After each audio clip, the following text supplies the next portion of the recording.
الرحمن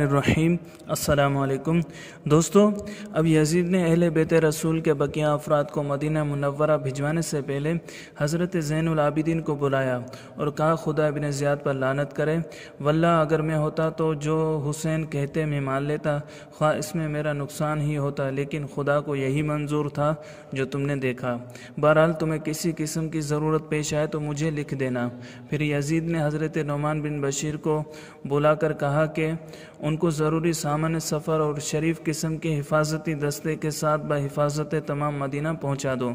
انہوں نے اس خدمت کو طیب خاطر قبول کیا اور بڑے ادب و احترام اور انتہائی راحت و آرام کے ساتھ مدینہ پہنچایا۔ مقدرات اہل بیت کے پاکیزہ قلوب ان کے اس شریفانہ سلوک اور حسن خدمت سے بہت متاثر ہوئے اور چاہا کہ حسن سلوک کا ان کو کچھ صلہ دیا جائے۔ چنانچہ حضرت زینب اور حضرت فاطمہ نے سونے کے وہ زیورات جو ان کو یزید نے ان کے زیورات کے بدلے میں دیے تھے ان کے پاس بھیجے اور زبانی کہلا بھیجا کہ اس وقت ہم معذور ہیں، ہمارے پاس ان کے سوا اور کچھ نہیں، یہ تمہارے حسن سلوک کا شکرانہ اور صلہ ہے، اس کو قبول کر لو۔ حضرت نعمان بن بشیر نے زیورات ان کو واپس کر دیا اور کہا خدا کی قسم ہم نے دنیاوی منفعت کے لیے یہ خدمت نہیں کی بلکہ خدا کی خوشنودی حاصل کرنے اور رسول اللہ صلی اللہ علیہ وسلم کی قرابت کی وجہ سے کی ہے۔ علامہ ابو اسحاق اسفرائینی اپنی کتاب نور العین فی مشاہد الحسین میں نقل فرماتے ہیں کہ جب قافلہ دمشق سے مدینہ منورہ کے لیے روانہ ہوا تو راستے میں اہل بیت رسول نے حضرت نعمان سے کہا کہ ہماری یہ آرزو ہے کہ ہمیں براستہ کربلا لے چلیں تاکہ ہم دیکھیں کہ ہمارے عزیزوں کی لاشیں اسی طرح بے گور و کفن پڑی ہیں یا کسی نے دفن کر دیں۔ انہوں نے یہ بات مان لی، چنانچہ یہ قافلہ ماہ صفر کی 20 تاریخ کو کربلا پہنچا۔ اس دن حضرت امام کی شہادت کو 40 روز گزر چکے تھے۔ جب ان بیویوں نے پھر اسی مقام کو دیکھا جہاں ان کو پانی کے ایک ایک بوند کے لیے ترسایا گیا تھا۔ سیدہ زینب فرما رہی تھی یہاں ہمارے خیمے تھے، یہاں ہمارے جانور باندھے گئے تھے، یہاں ہمارے جانوروں کے کجاوے رکھے گئے تھے۔ پھر بھرائی ہوئی آواز میں فرمایا یہاں بھائی عباس کٹے پھٹے لیٹے تھے، یہاں میرا علی اکبر خاک و خون میں آلودہ سو گیا تھا، یہاں میرا معصوم اصغر، میرا جوان قاسم، میرے اون و محمد کے بے سر جسم پڑے تھے۔ اور پھر اپنے پیارے بھائی سیدنا امام حسین کا نام لیتے ہی ان کی چیخیں نکل گئیں۔ امام کی قبر انور پر اپنا منہ رکھ کے سیدہ نے سلام کہا اور اس درد سے روئیں کہ روتے روتے بے حال ہو گئیں۔ سب قافلے والوں کی رونے کی صدائیں بلند ہوئیں، ایک قیامت قائم ہو گئی تھی۔ بیویوں نے اپنے عزیزوں اور سید الشہداء کی قبروں پر جن الفاظ میں اپنی قلبی جذبات کا اظہار کیا ہوگا وہ کون بیان کر سکتا ہے۔ ایک رات ان سب نے وہاں فاتحہ خوانی اور ذکر و تلاوت میں گزاری۔ بوقت رخصت سیدہ زینب اپنے بھائی کو ایک بار پھر الوداع کہنے ان کی قبر پر آئیں، روتے ہوئے الوداع کہا۔ مدینہ منورہ میں واقع کربلا کی خبریں پہنچ چکی تھیں اور جب یہ ستم رسیدہ قافلہ شہر میں داخل ہوا تو اس قافلے کو دیکھنے کے لیے تمام اہل مدینہ اور ام المومنین حضرت ام سلمہ اور حضرت محمد بن حنفیہ اپنے گھروں سے نکل پڑے۔ حضرت ام لقمان بنت عقیل بن ابی طالب اپنے خاندان کی عورتوں کے ساتھ روتی ہوئی نکلی اور کہتی تھیں لوگوں کیا جواب دو گے جب نبی صلی اللہ علیہ وسلم تم سے پوچھیں گے کہ تم نے نبی آخر الزماں کی آخری امت ہو کر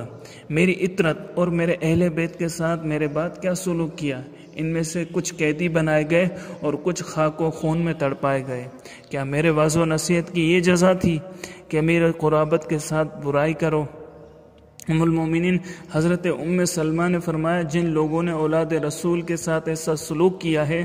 اللہ تعالیٰ ان پر لعنت کرے اور ان کے گھروں اور قبروں کو آگ سے بھر دے۔ ام المومنین سیدہ زینب اور دوسری عورتوں سے مل کر اس قدر روئیں کہ بے ہوش ہو گئیں۔ سب نے اپنے گھروں میں جانے کو کہا۔ سیدنا زین العابدین نے فرمایا ابا جان کی وصیت تھی کہ جب کبھی مدینہ پہنچو سب سے پہلے نانا جان کے روضہ اقدس پر جانا۔ چنانچہ یہ قافلہ سیدھا روضہ رسول پر حاضر ہوا۔ حضرت زین العابدین جو ابھی تک صبر و ضبط کا پیکر بنے ہوئے خاموش تھے جو ہی ان کی نظر قبر انور پر پڑی اور ابھی اتنا ہی کہا تھا، نانا جان اپنے نواسے حسین کا سلام قبول کیجئے، کہ ان کے صبر کا پیمانہ چھلک اٹھا اور وہ اس درد کے ساتھ روئے اور آنکھوں دیکھے حالات بیان کرنے شروع کیے کہ کوہرام برپا ہو گیا اور قیامت قائم ہو گئی۔ انہوں نے کہا، نانا جان جسے کندھوں پر بٹھاتے تھے، جسے پھولوں کی طرح سونگتے تھے، جسے چوما کرتے تھے،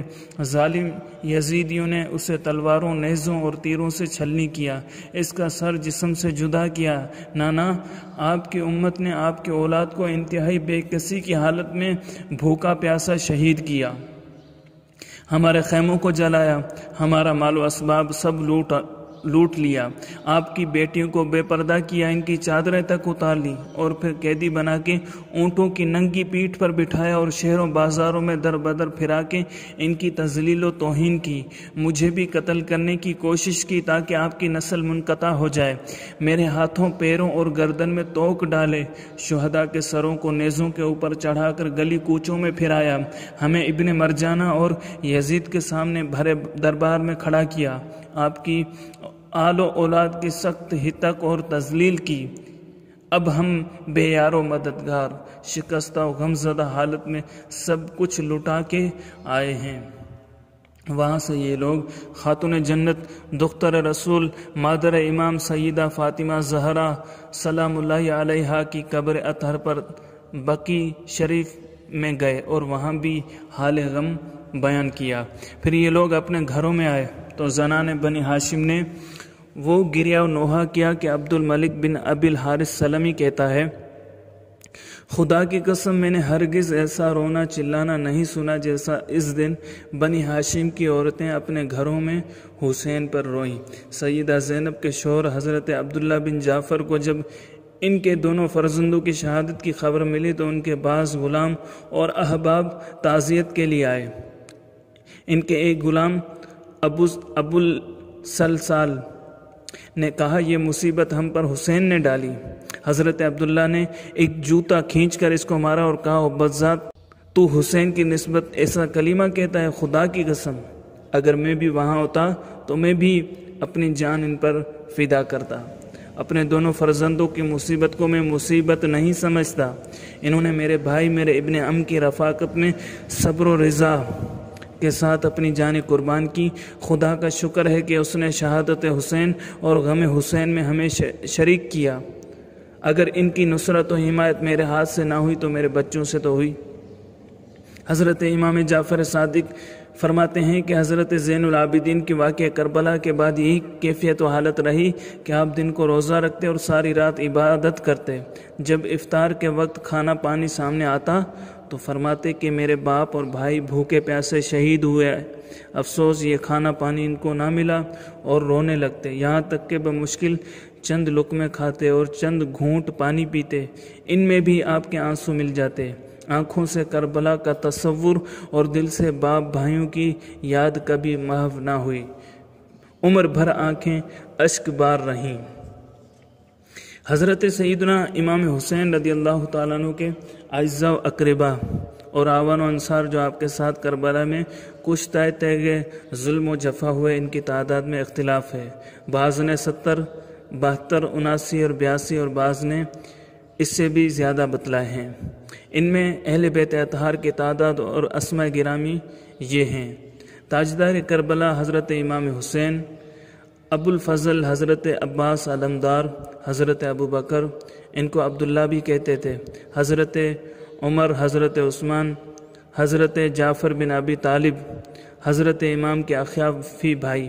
بعض نے حضرت محمد بن علی کا نام بھی لکھا ہے، حضرت قاسم، حضرت عبداللہ، حضرت ابو بکر، حضرت عمر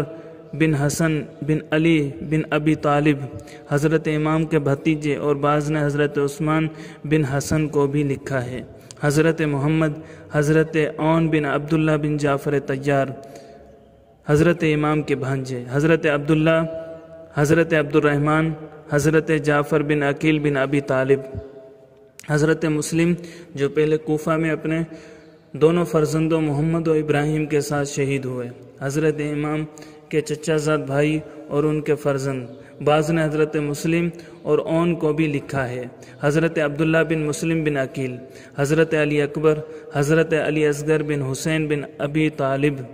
بیٹے، سلام ہو کربلا کے ان عظیم شہیدوں پر جن کا مقدس خون شجر اسلام کی تازگی اور ملت اسلامیہ کی کتاب حیات کا عنوان بنا۔ تعداد اسیران کربلا: حضرت امام زین العابدین، حضرت عمر بن حسین بن علی بن ابی طالب، حضرت امام کے فرزند حضرت محمد بن عمر بن علی بن ابی طالب بھتیجے، حضرت زینب و حضرت ام کلثوم بنت علی بن ابی طالب بہنیں، حضرت فاطمہ و حضرت سکینہ بنت حسین بن علی بن ابی طالب بیٹیاں، حضرت شہربانو بنت یزدجر بن شہریار جو شاہ فارس کسریٰ کی پوتی تھیں بیوی، حضرت رباب بنت امراء القیس بن عدی، حضرت امام رضی اللہ تعالیٰ عنہ کی زوجہ محترمہ حضرت رباب جو حضرت سکینہ کی والدہ ہیں۔ حضرت امام ان سے بہت محبت رکھتے تھے، چنانچہ حضرت سکینہ فرمایا کرتی تھیں کہ ایک مرتبہ میرے چچا حضرت امام حسن میری والدہ کے معاملے میں میرے والد حضرت حسین پر خفا ہوئے تو میرے والد نے ان سے کہا، تمہاری جان کی قسم میں اس گھر کو بھی محبوب رکھتا ہوں جس میں سکینہ اور رباب ہوں، میں ان دونوں کو محبوب رکھتا ہوں اور ان پر اپنا سارا مال خرچ کرتا ہوں، اور کسی ملامت و عتاب کرنے والے کا عتاب و ملامت میرے نزدیک عتاب نہیں ہے۔ یزیدی مقتول ان کی تعداد: اگرچہ طبری اور ابن اسیر میں ان کی تعداد 88 لکھی ہے مگر یہ روایت صحیح نہیں معلوم ہوتی، اس لیے کہ مختصر طبری میں نہایت وثوق کے ساتھ لکھا ہے کہ مخالفین کے سینکڑوں قتل ہوئے۔ ایک حضرت حر نے ہی پہلے حملے میں 40 یزیدیوں کو مارا، اسی طرح دوسرے ہاشمی جوانوں اور فاتح خیبر کے شیر دل بہادروں اور مظہر ہمت و جرات رسول راکب دوش پیغمبر صلی اللہ علیہ وسلم حضرت امام حسین نے سینکڑوں ملعونوں کو واصل جہنم کیا۔ حضرت امام حسین کے سر انور کے مدفن میں اختلاف ہے۔ علامہ قرطبی اور شاہ عبدالعزیز محدث دہلوی فرماتے ہیں کہ یزید نے اسیران کربلا اور سر انور کو مدینہ طیبہ روانہ کیا، اور مدینہ طیبہ میں سر انور کی تجہیز و تکفین کے بعد حضرت سیدہ فاطمہ زہرا یا حضرت امام حسن کے پہلو میں دفن کر دیا گیا۔ امامیہ کہتے ہیں کہ اسیران کربلا نے 40 روز کے بعد کربلا میں آ کر جسد مبارک سے ملا کر دفن کیا۔ بعض کہتے ہیں کہ یزید نے حکم دیا تھا کہ حسین کے سر کو شہروں میں پھراؤ، پھرانے والے جب اسقلان پہنچے تو وہاں کے امیر نے ان سے لے کر دفن کر دیا۔ جب اسقلان پر فرنگیوں کا غلبہ ہوا تو طلائع بن رزیق جس کو صالح کہتے ہیں نائب مصر نے 30,000 دینار دے کر فرنگیوں سے سر انور لینے کی اجازت حاصل کی اور ننگے پیر وہاں سے ماں اپنے سپاہ و خدام کے مورخہ 8 جمادی الاخر 548 سنہ ہجری بروز اتوار مصر میں لایا۔ اس وقت بھی سر انور کا خون تازہ تھا اور اس سے مشک کی سی خوشبو آتی تھی۔ پھر اس نے سبز حریر کی تھیلی میں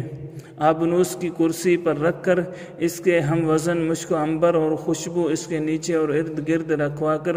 اس پر مشہد حسینی بنوایا۔ چنانچہ قریب خان خلیلی کے مشہد حسینی مشہور ہے۔ شیخ شہاب الدین بن عطلبی حنفی فرماتے ہیں کہ میں نے مشہد میں سر مبارک کی زیارت کی مگر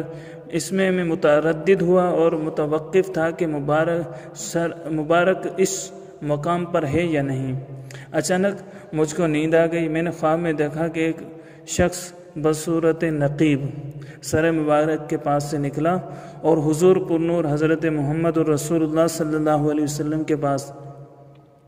حجرہ نبویہ میں گیا اور جا کر عرض کیا، یا رسول اللہ، احمد بن حلبی اور عبد الوہاب نے آپ کے بیٹے حسین کے سر مبارک کے دفن کی زیارت کی ہے۔ آپ نے فرمایا، اے اللہ، ان دونوں کی زیارت قبول فرما اور ان دونوں کو بخش دے۔ شیخ شہاب الدین فرماتے ہیں کہ اس دن سے میرا یقین ہو گیا کہ حضرت امام کا سر انور یہی ہے، پھر میں نے مرتے دم تک سر مکرم کی زیارت نہیں چھوڑی۔ دوستوں اگر آپ کو ہماری یہ ویڈیو پسند آئی ہے تو لائک کیجئے، کمنٹ کیجئے، اپنے دوستوں کے ساتھ شیئر کیجئے، اور آپ نے ابھی تک ہمارے چینل کو سبسکرائب نہیں کیا تو چینل کو سبسکرائب کر لیجئے تاکہ ہماری ہر نئی آنے والی ویڈیو آپ تک بآسانی پہنچ سکے۔